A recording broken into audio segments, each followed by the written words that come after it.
சென்னை தியாகராய நகரில் உள்ள தனியார் நட்சத்திர விடுதியில் பாட்டாளி மக்கள் கட்சியின் சார்பில் வேளாண் நிழல் நிதிநிலை அறிக்கையை அக்கட்சியின் தலைவர் அன்புமணி ராமதாஸ் வெளியிட்டு வருகிறார். கூடுதல் விவரங்களோடு இணைகிறார் எமது செய்தியாளர் பாண்டியராஜன். வணக்கம் பாண்டியராஜன், உங்களிடம் இருக்கும் தகவல்களை சொல்லுங்கள். சென்னை தியாகராய நகரில் உள்ள தனியார் நட்சத்திர விடுதியில் பாட்டாளி மக்கள் கட்சி சார்பில் 18வது ஆண்டாக வேளாண் நிழல் நிதிநிலை அறிக்கை தற்போது வெளியிடப்பட்டிருக்கிறது. பாட்டாளி மக்கள் கட்சியினுடைய தலைவர் அன்புமணி ராமதாஸ் பாட்டாளி மக்கள் கட்சி சார்பாக வெளியிடப்படக்கூடிய அந்த நிழல் நிதிநிலை அறிக்கையை வெளியிட்டு வருகிறார்.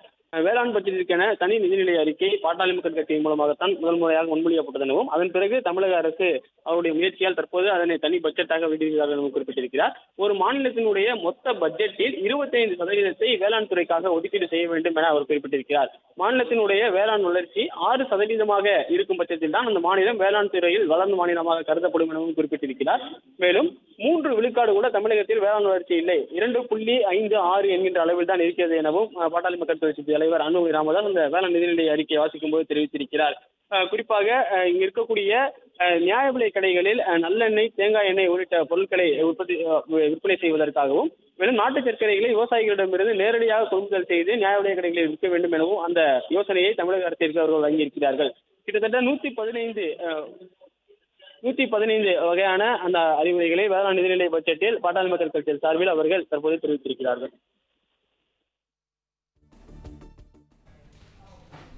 நன்றி பாண்டியராஜன், உங்கள் தகவல்களுக்கு.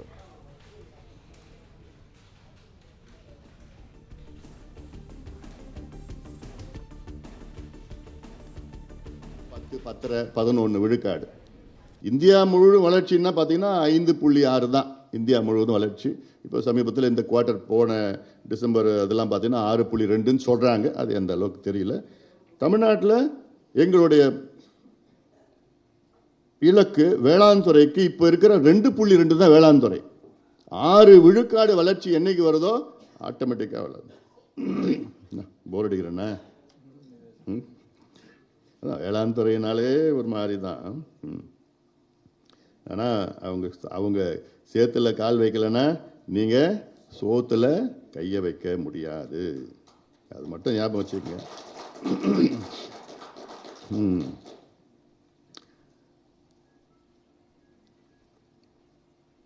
அதுதான் வேளாண் தொழில்நுட்ப கண்காட்சிகள் 3 நாட்களுக்கு நடத்தப்படும். ஏன்னா தெரிஞ்சுக்க புதிய தொழில்நுட்பங்கள் உலக அளவில் என்னென்ன தொழில்நுட்பங்கள் இருக்கிறதோ கண்காட்சிகள் ஒரு பகுதியில் எல்லா மாவட்டங்களிலும் அமைக்கப்படும். வேளாண் துறையில் 50 லட்சம் புதிய வேலை வாய்ப்புகள், இது நேரடியாகவும் மறைமுகமாகவும்